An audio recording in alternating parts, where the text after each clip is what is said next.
کچھ احادیث غسل کے طریقہ اور اس کی احتیاط کے حوالے سے. حدیث نمبر 1 صحیح بخاری اور مسلم کی متفق علیہ حدیث ہے. سیدہ عائشہ رضی اللہ تعالیٰ عنہ کا بیان ہے. اب یہ حدیثیں امہات المومنین رضی اللہ عنہن نے ہی روایت کی ہیں. سیدہ عائشہ کہتی ہیں کہ نبی صلی اللہ علیہ وسلم جب بھی غسل جنابت فرمایا کرتے تھے، جب جنبی ہوتے تھے غسل جنابت فرمایا کرتے تھے، تو برتن سے اپنے ہاتھوں پر پانی کو انڈیلتے تھے. جو میں نے پچھلی دفعہ مستعمل پانی کا مسئلہ بتایا تھا کہ ڈائریکٹ پانی کو ہاتھ لگائیں گے پانی مستعمل ہو جائے گا، اس سے غسل نہیں ہو سکتا نہ وضو. پہلے ہاتھوں پر پانی انڈیلنا ہے، مگا ڈال کر یا کسی طریقے. یہ آج کے دور کا مسئلہ نہیں ہے، آج تو ٹوٹی ہے، اب الحمدللہ یہ مسئلہ نہیں رہا. لیکن اگر ٹپ یا بالٹی سے نہائیں گے تو پہلے اپنے ہاتھ دھونے ضروری ہیں، جن کو آپ نے بیچ میں داخل کرنا ہے. تو پہلے آپ صلی اللہ علیہ وسلم اپنے مبارک ہاتھوں کو دھوتے. اس کے بعد آپ صلی اللہ علیہ وسلم اپنے دائیں ہاتھ سے بائیں ہاتھ پر پانی ڈال کر اپنی شرمگاہ کو دھوتے. اس کے بعد آپ صلی اللہ علیہ وسلم نماز کا سا وضو فرماتے.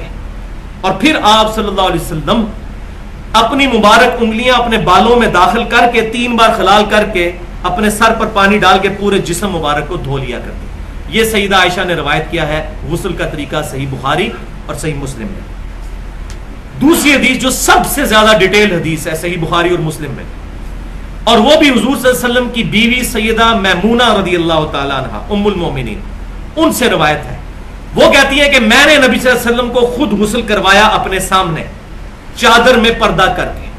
سامنے چادر کا پردہ میں نے لا کر برتن رکھا اور میں نے آپ صلی اللہ علیہ وسلم کے غسل کو آبزرو کیا. یعنی وہ ڈائریکٹلی اتنا نہیں، مطلب چادر کے پردے میں اندازہ ہو جائے. تو کہتی ہیں کہ میں نے دیکھا کہ نبی صلی اللہ علیہ وسلم نے پہلے اپنے دونوں ہاتھوں کو دھویا. اس کے بعد آپ صلی اللہ علیہ وسلم نے 3 دفعہ کلی فرمائی اور ناک میں پانی چڑھایا. پھر 3 دفعہ آپ صلی اللہ علیہ وسلم نے اپنے چہرہ مبارک کو دھویا. سیدہ عائشہ نے تو مختصر بات کی تھی وضو، یہاں ڈیٹیل چل رہی. پھر 3 دفعہ دونوں بازوؤں کو دھویا کونیوں سمیت. پھر آپ صلی اللہ علیہ وسلم نے، اچھا اس میں ایک بات سکپ ہوگی مجھ سے کہ یہ ہاتھ پہ پانی اڈیلنے کے بعد آپ صلی اللہ علیہ وسلم نے اپنا مبارک ہاتھ زمین پر رگڑا، مٹی لگا کر اپنی شرمگاہ کو دھویا تاکہ وہاں پر جو منی وغیرہ لگی ہو وہ دھل جائے. آج کے دور میں آپ سمجھ لیں صابن وغیرہ.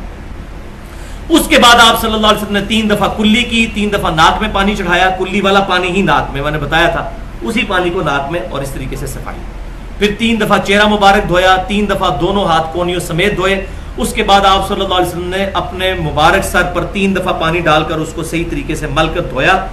اور پھر آپ صلی اللہ علیہ وسلم غسل والی جگہ سے الگ ہوئے اور باہر نکل کر آپ صلی اللہ علیہ وسلم نے اپنے مبارک پاؤں بھی دھوئے. یہ اس صورت میں ہے کہ اگر کسی ٹوائلٹ کے اندر غسل کرتے ہوئے پانی زمین پر جمع ہو جاتا ہو، وہاں پر الگ سے پاؤں دھونا ضروری ہو جاتے ہیں.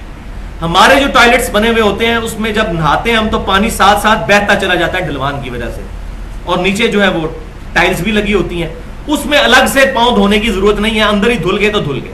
لیکن پرانے زمانے میں تو یہ چیزیں نہیں تھیں، تو پاؤں گندے ہو جاتے تھے، ظاہر ہے زمین پہ کیچڑ بھی بن جاتا تھا، مٹی ہوتی تھی، تو وہ پاؤں الگ سے دھونے پڑتے تھے. یہ میں نے مسئلہ اس لیے علیحدہ سے کلیئر کر. لیکن آج بھی جو اس سنت پہ عمل کرے اس کے لیے ثواب ہی ثواب ہے انشاءاللہ. تیسری حدیث سنن ابی داؤد، سنن ابن ماجہ اور مسند امام احمد میں ہے. سیدنا علی رضی اللہ تعالیٰ عنہ کہتے ہیں کہ میں نے نبی صلی اللہ علیہ وسلم سے یہ بات سنی، جس نے بال کے برابر جگہ بھی دھونے سے چھوڑ دی غسل کے درمیان تو اس کی اس جگہ کو قیامت والے دن دوزخ کا عذاب دیا جائے گا. بولے اعوذ باللہ.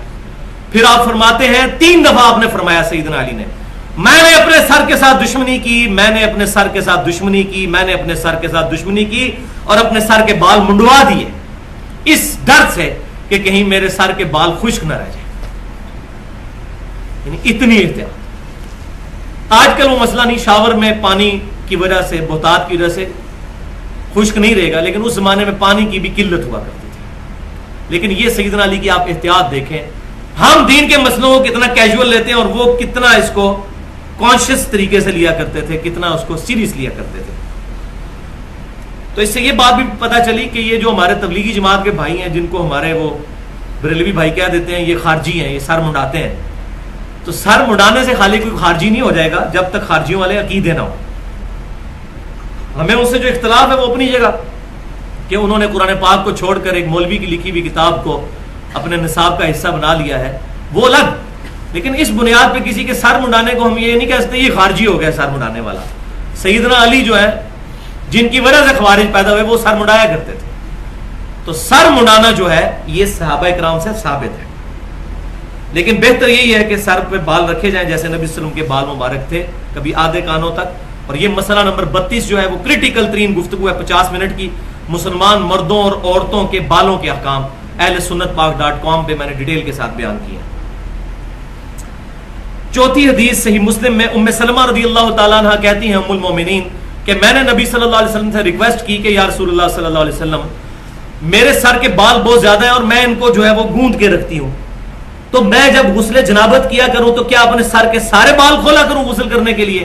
تو آپ صلی اللہ علیہ وسلم نے فرمایا نہیں, تمہیں سر پر 3 دفعہ پانی ڈال لینا کافی ہے, بالوں کے کھولنے کی ضرورت نہیں. تو عورتوں کو غسل جنابت کے لیے سر کے بال کھولنے کی ضرورت نہیں. بلکہ اگلی حدیث صحیح مسلم میں بھی, یہ بھی صحیح مسلم کی, اس سے اگلی بھی صحیح مسلم میں سیدہ عائشہ کو کسی نے بتایا کہ ابن عمر رضی اللہ تعالیٰ عنہما لوگوں کو, عورتوں کو یہ حکم دیتے ہیں کہ وہ اپنے بالوں کا جوڑا اور یہ پراندہ وغیرہ اور یہ گت وغیرہ کھول کے تو بال دھویا کریں. تو سیدہ عائشہ کو بڑا غصہ ہے, انہوں نے کہا ابن عمر ان کو یہ کیوں نہیں کہہ دیتے کہ اپنے سر کے بال ہی منڈا لیں عورتیں؟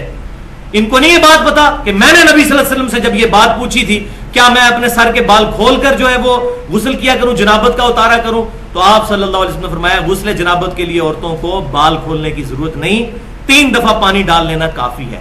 لیکن لیکن لیکن ایک بات یاد رکھیں, یہ صرف جنابت کا غسل ہے. اگر حیض کا غسل ہے یا نفاس کا, اس کے لیے مسئلہ الگ ہے. وہ سیدہ عائشہ سے ہی روایت ہے جامعہ ترمذی میں اور سنن ابن ماجہ کے اندر, نہیں سوری صرف سنن ابن ماجہ میں ہے. سیدہ عائشہ کہتی ہیں کہ میں حائضہ تھی تو نبی صلی اللہ علیہ وسلم نے مجھے حکم دیا کہ میں سر کے بال کھول کر نہاؤں. تو جنابت کا جو غسل ہے میاں بیوی کی صحبت کی وجہ سے یا احتلام کی وجہ سے, اس سے تو عورتیں بال کھولیں گی, عورتوں کے لیے, مرد کو تو بال کھول کے ہمیشہ نہانا ہوگا. لیکن اس کے لیے جنابت کے لیے بال نہیں کھولیں گی, لیکن جنابت کے علاوہ جو حیض اور نفاس کا غسل ہے اس کے لیے سر کے بال کھول کر وہ غسل کریں گی. یہ ضروری اوبلیگیشن ہے.